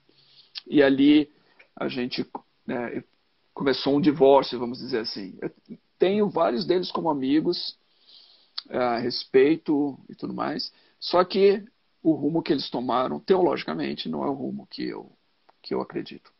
É aquela questão do Keller, né? Entre o Evangelho e os resultados do Evangelho, né? Exatamente. É. O Sandro, teve uma publicação sua, e até eu estava numa conversa e lembrei, é antiga ela. Acho que quando você foi fazer essa publicação, você entrou na página, quando o Facebook estava em alta, né? De vários artistas, né? Hilson, U2 e vários, né? E aí você colocou o número de seguidores, né? De cada um deles. E aí você mencionou sobre a importância de termos artistas que sejam de fato cristãos, porque o alcance que eles têm é muito maior do que. Aí você até fez um paralelo e mostrou vários outros pregadores. Queria que você pudesse comentar um pouco sobre isso aí. Eu acredito o seguinte, acho que não é mais nenhuma novidade para nós, inclusive, e talvez nesse momento de pandemia, isso ficou muito mais claro, que o poder de comunicação através de redes sociais é um poder extraordinário. Quando você pega um cara como o Felipe Neto, que sei, eu tenho o quê? 30 milhões de assinantes no canal dele, alguma coisa assim, ou mais, eu não sei, meu filho saberia dizer exatamente agora. Mas quando você pega um cara como esse e outros YouTubers, você está falando de pessoas que falam com milhões de jovens e de adolescentes e de crianças e estão transmitindo uma série de coisas que muitas vezes até a gente fala assim, poxa, isso não é legal. Né? Não, então eu penso assim, aí o artista é a mesma coisa. Você entra na página de um artista, você vai ver quantos, quantos milhões de seguidores alguns desses artistas têm, milhões que estão seguindo eles e tudo mais. Então eu penso que o poder de influência que essas pessoas têm nesse mundo hoje, através da sua arte, dos seus vídeos, do trabalho que eles fazem online, é muito grande. E o que me espanta é que a igreja, durante tanto tempo, tem ficado aquém disso, você entendeu? Tanto artisticamente, Uhum. né, você tem um ou outro artista cristão que se destaca, mas geralmente ele só fala para o cristão. Né? Esse é que é o problema. É o gueto, né? Você entra dentro daquele gueto do evangeliquez e tudo mais, e você só fala para esse grupo de pessoas. Né? Por que eu admiro bandas como U2? Talvez eles não sejam o melhor exemplo de cristãos que a gente possa ter, e até talvez discordemos se a gente for discutir teologia com o Bono ou com algum deles, você entendeu? Uhum. Em alguns pontos. Mas por que eu admiro eles? É porque eles sabem utilizar o que foi dado a eles de oportunidade, e eles falam isso. O Bono fez 60 anos essa semana, ele deu uma entrevista e ele fala assim, olha, para nós, a pergunta que nós como banda fazemos é assim, como nós podemos servir? Ele usa essa expressão, e ele já usou isso em outras ocasiões. Eles sentem-se devedores, eles ficam espantados que quatro garotos se reuniram em 76, 77, se transformaram em uma das maiores bandas de rock do mundo, ganharam milhões, milhões, milhões, tem toda essa reputação. E eles dizem, isso é um dom. Se você já leu alguma coisa do YouTube, você vai ver que várias vezes, vários deles falam, isso é um dom, a gente não sabe. A música, a gente não sabe, é um dom. E a gente se sente responsável por esse dom e responsável pelo dinheiro e pela oportunidade que as pessoas nos deram com esse dom. Responsável de usar bem, entendeu? Então, eu acho isso fantástico, cara. Eu acho uma referência. Eu acho que eu gostaria de ver mais cristãos tendo essa mesma mentalidade e produzindo a arte com essa, como é que eu posso dizer, autenticidade que a banda U2 faz e que outras bandas fazem. Acho que o cristão tem um problema. Muitas vezes a arte cristã é cópia. Ela é muitas vezes repetitiva, ela é muitas vezes né, ela é plástica. Meu, nós temos o Espírito Santo em nós. Nós temos a fonte de toda a criatividade do mundo, né? Então eu penso isso, eu penso que cristãos deveriam ocupar mais redes sociais, ocupar mais espaços como este e fazê-lo com tremenda criatividade, com tremenda autenticidade, você entendeu? Transmitindo a mensagem. Entendi. Sandro, você é oriundo ou já passou por alguma igreja pentecostal, né? Sim, sim. Como é que você dá, como é a sua relação hoje, assim, com as experiências carismáticas ou pentecostais? Assim, isso ainda é uma realidade na sua vida ou é parte da sua história? É uma realidade. Quando eu falo de pentecostal, eu acho que a gente. E você vem de uma igreja pentecostal, não é, Uhum, Zé Bruno? Então, eu acho que a gente. Eu assumo que seja a mesma maneira. Não conversei isso com você, mas vou arriscar aqui que seja sei. a mesma maneira como você entende. Eu acho que a gente tenderia a separar o pentecostalismo clássico do neopentecostalismo, certo? Sim, Ok. exatamente. É. Isso. Então, as minhas experiências e aquelas que eu digo e que eu ainda acredito e defendo e são as experiências do pentecostalismo clássico.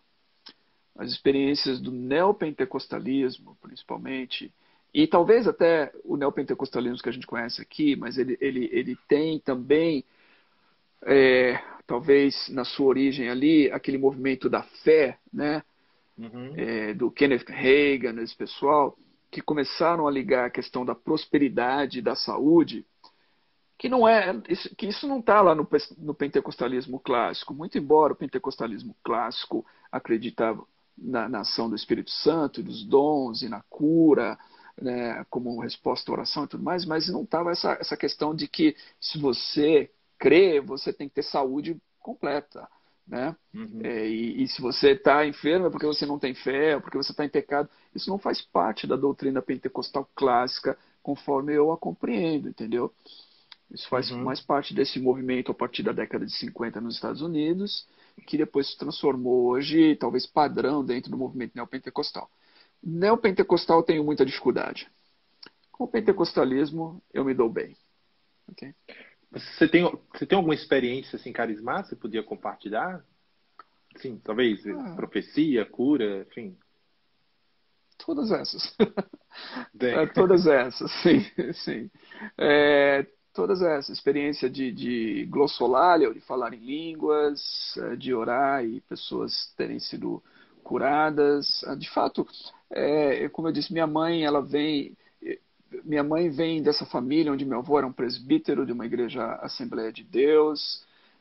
Minha mãe, quando eu era criança, devia ter talvez 2, 3 anos de vida, ela foi curada através da oração de um câncer, e isso fez com que ela permanecesse firme durante todos esses anos, é, na, mas naquele momento, um momento muito difícil na vida dela, principalmente na relação com meu pai, mas ela permaneceu firme e foi depois, anos depois dessa experiência, que ela procurou essa igreja onde ela recebeu essa oração.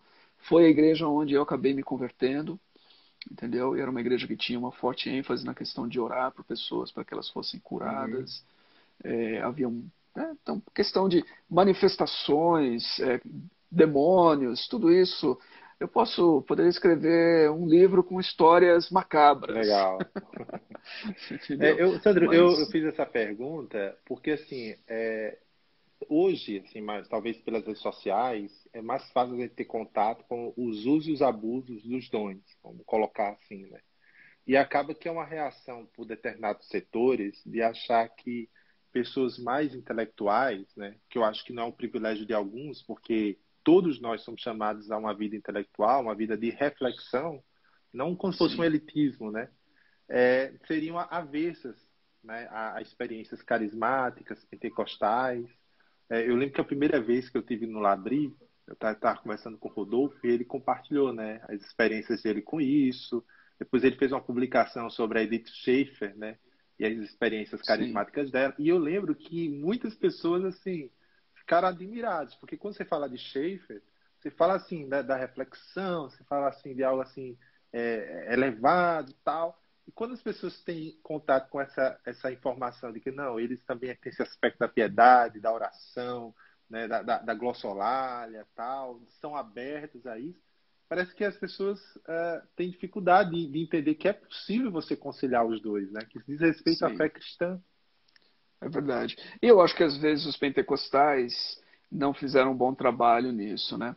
Eu me lembrei, você está falando Sim, aqui, eu me lembro de um livro que possivelmente você deve ter lido, ou está familiarizado, que é aquele do Rick Núñez, sim, Pentecostal de coração Coração e de Mente, mente, né? exato.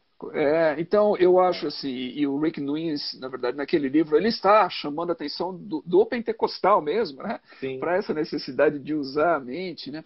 Que eu acho que às vezes o próprio pentecostal não ajudou nesse sentido, ficou muito na questão da o, experiência, né? E isso. O deixou de lado a Stott, reflexão. o Stott no livro dele, Crer Também Pensar, ele elenca ali 3 razões pela qual ele está escrevendo aquele livro. Uma delas era o evangelho social, a terceira eu não lembro, mas a primeira era justamente porque, com o avanço do pentecostalismo da época, estava se importando, ou exportando, aí depende, um ethos assim, anti-intelectual, né? Uma Sim, espiritualidade mais voltada à experiência, que de fato isso houve, né? Acho que o pentecostalismo ele tende sim, se você não, se os pentecostais não vigiarem, de cair nessa tentação de enfatizar a experiência em detrimento da reflexão, tanto de uma forma mais ingênua quanto recentemente uma forma mais acadêmica, né? Aí você pega vários autores que vai falar da experiência do sim. leitor com parte da interpretação, mas que não é o caso. Mas, assim, eu acho que dos dois lados tem que ter esse diálogo para rever, né? Tanto o pentecostal de reconhecer o lugar da intelectualidade na fé, quanto do cristão que não pentecostal de reconhecer o lugar, talvez, dessa dimensão mais carismática da fé, né? Sim. O que eu acho bacana aí foi eu emprestei, né? Eu citei aí como eu me vejo como um presbicostal. Aham, E quando eu falo isso é porque quando eu fui para o seminário, minhas maiores referências teológicas, e até hoje elas vêm do presbiterianismo, né? Os meus uhum, professores presbiterianos e tudo, muita influência na minha teologia, na minha formação teológica, e muito respeito por esse ramo do protestantismo. É, o que acontece? É o termo usado pelo Eugene Peterson. Eu não sei se você já aham, leu aquele Memórias do sim, Pastor, mas só do em que pastor. exatamente, em que ele fala sobre isso, ele fala sobre, e ele veio, né, quando eu li aquele livro, eu falei, puxa, encontrei um cara que eu já gostava antes, mas agora eu me identifico ainda mais, porque me Que ele pareceu que a veio de um gente berço teve assembleano, os pais deles eram assembleanos lá em exatamente. Montana, né? Sim, bastante carismático, bastante pentecostal ali, né? O que ele É, fala das experiências.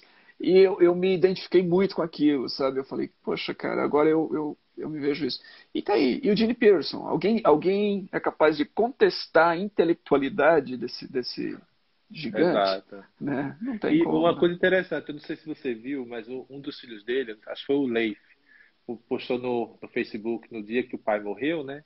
Que eles, tipo, toda noite, quando o pai estava convalescendo, eles colocavam uma lanterna na frente de casa.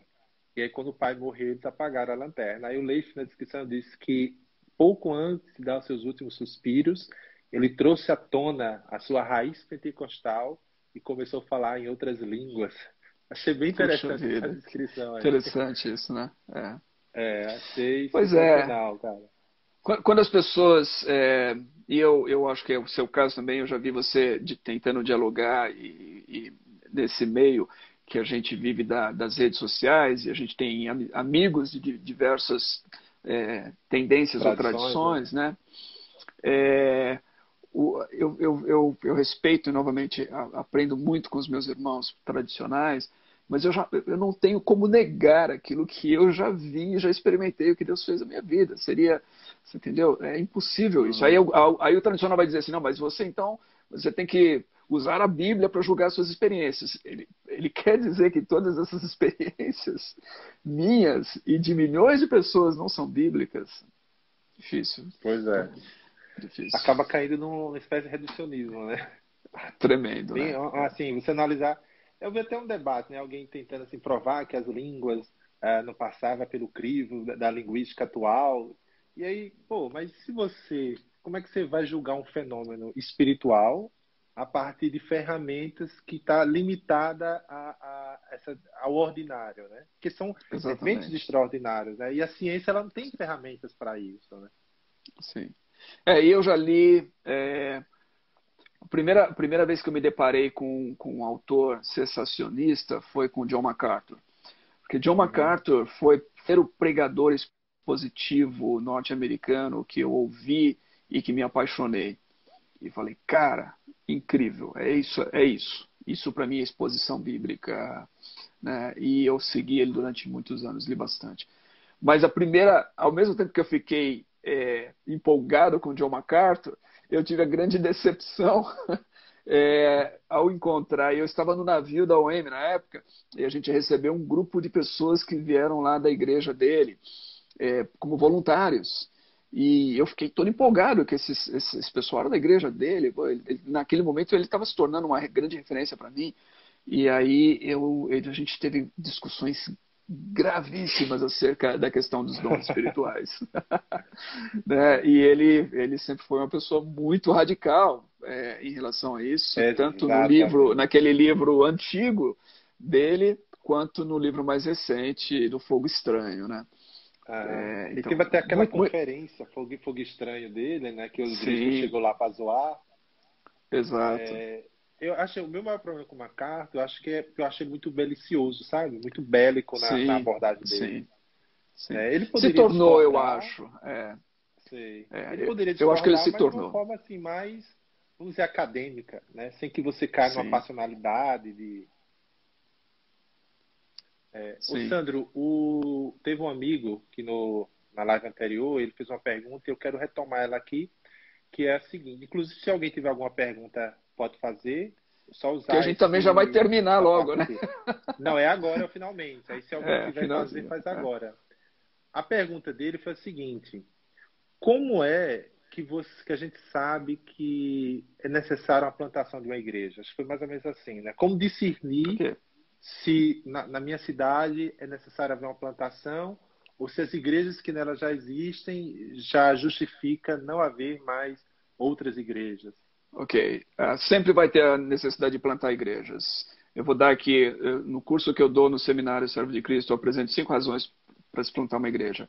A primeira delas é que plantar igrejas é a melhor forma de você cumprir com a grande comissão. Grande comissão, na verdade, dá nascimento a igrejas, né? A segunda é porque igrejas morrem. A minha, a sua, todas as outras. Igrejas envelhecem e morrem. Essa é a realidade. É só uma questão de tempo. As igrejas morrem. As igrejas que tem nessa cidade onde essa pessoa está falando, essas igrejas estão envelhecendo e vão morrer eventualmente. Então, se não plantar novas igrejas, o que vai acontecer? O que vai morrer a presença da igreja naquela cidade. Terceiro, porque novas igrejas têm mais poder evangelístico. Quanto mais tempo de vida e existência uma igreja tem, menos poder evangelístico ela tem. Isso é fruto de pesquisa, de estatística, você entendeu? Porque as pessoas se tornam, com o tempo, elas tendem a ficar voltadas mais para as questões da própria igreja e os seus relacionamentos girarem mais em torno dos próprios amigos da igreja do que as pessoas de fora. Então isso faz com que uma igreja com 15 anos de existência, ela tenha um poder evangelístico muito menor do que uma igreja com 4, 2, 1 ano de existência. No primeiro ano, segundo ano de existência, a igreja tem um poder evangelístico muito grande. Esse poder vai decaindo ao longo da vida. Quarto, porque novas igrejas falam melhor com as novas gerações. Igrejas mais velhas tendem a refletir os gostos, as preferências, em tudo, os Dos estilos das antigos. gerações antigas. Você entendeu? E isso é a realidade. Novas igrejas têm mais flexibilidade, têm uma linguagem melhor, natural, para falar com as novas gerações. E em último lugar, essa frase que eu vou usar, ela não é minha, ela é do Peter Wagner, né? Foi famoso missiólogo lá do Uhum. Fuller durante anos. Ele dizia o seguinte, que é mais fácil você parir, ou você, né, dar à Uhum. luz, do que você ressuscitar um morto. Entendeu? Então ele dizia isso, é mais fácil você plantar uma Muito nova igreja forte, do que hein? você revitalizar uma que esteja morrendo ou morta. Né? É forte a frase. Mas eu acredito na revitalização, só que é muito mais difícil revitalizar. Então, plantar igreja é necessário. Não existe nenhuma cidade que você pode dizer assim, não, já tem igreja suficiente aqui, que não caiba uma nova igreja. Deve-se fazer pelas razões certas, ok?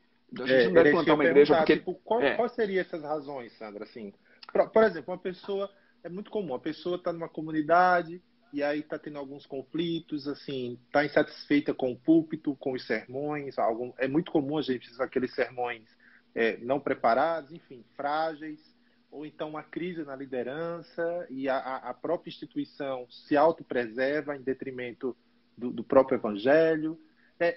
Essas situações, elas justificam a plantação de uma igreja ou a plantação tinha que ver de outro tipo de razão? Olha só, né, também nesse curso que eu dou lá no Servo de Cristo, eu apresento essas razões, essa é a primeira Você tem que aula, né? escrever um livro, Sandro, sobre É, isso. essas razões, elas são, né, muito mais detalhadas do que eu fiz aqui, evidentemente. Sim. A gente estuda isso com gráficos e tudo mais. Mas existem também os motivos pelos quais não plantar. A motivação de plantar, ela tem que ser certa. E classicamente, você citou alguns deles aí. Quando justamente a pessoa está brigada com a igreja local, a pessoa quer provar o seu próprio ministério, você entendeu? Você não planta uma igreja para provar que você tem um ministério, que você é um pregador. Eu não tenho espaço para pregar na minha igreja, vou plantar uma outra igreja, porque eu posso pregar todo domingo, né? Então, essas são motivações erradas, na verdade.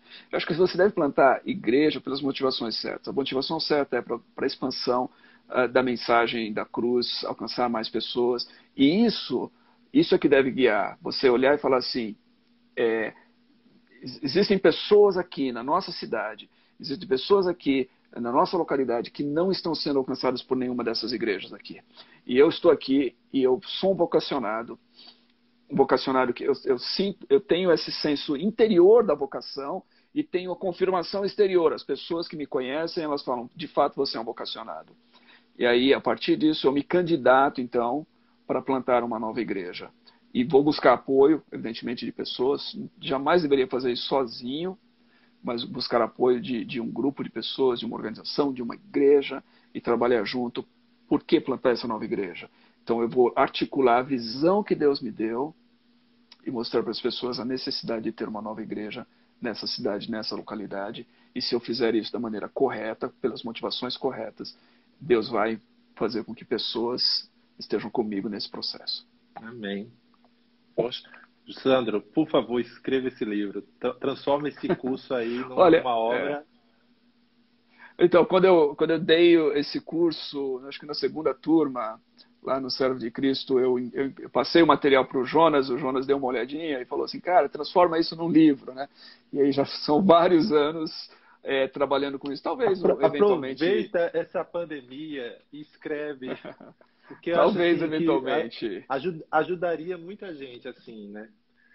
Eu lembro que eu encontrei com o Agreste lá no Oxigênio e eu fiz essa mesma pergunta a ele, assim, o que é que justificava uma plantação? E foi rápida a conversa, né? E o Agreste assim, olha, quando você olha para a sua cidade e você encontra um grupo de pessoas que as igrejas que estão lá não estão alcançando, é mais do que na hora do que plantar uma igreja pensando nessas pessoas.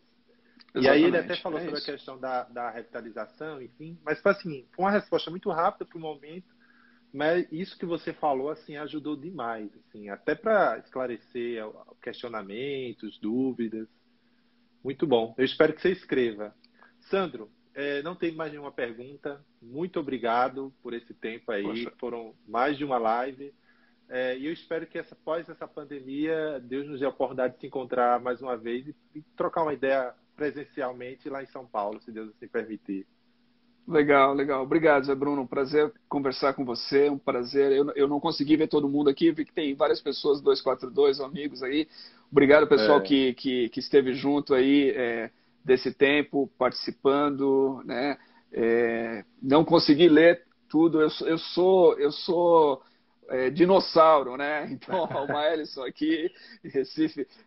Muito legal, Maelson. Poxa, cara, saudade de você. A gente precisa se encontrar e trocar ideia, meu. Saber como que você está fazendo aí, como é que tá indo as coisas em Recife. Então, muito obrigado. Obrigado pela oportunidade de estar aqui, de conversar sobre essas coisas. São coisas que a gente ama, que fazem parte da nossa vida, e eu espero que tenham sido úteis para as pessoas que estiveram conectadas. Ah, com certeza. Foi muito rica essa conversa e você, assim, principalmente essa última, trouxe muito insight, assim, sabedoria, até para algumas pessoas que estão passando por crises, né? E precisam tomar decisões em relação a isso, né? Sandro, Sim. Deus abençoe, pessoal. Muito obrigado. E esse papo já vai estar aí no IGTV, tá bom? Um abraço, até mais. Legal. Tchau, até mais. Boa noite para vocês.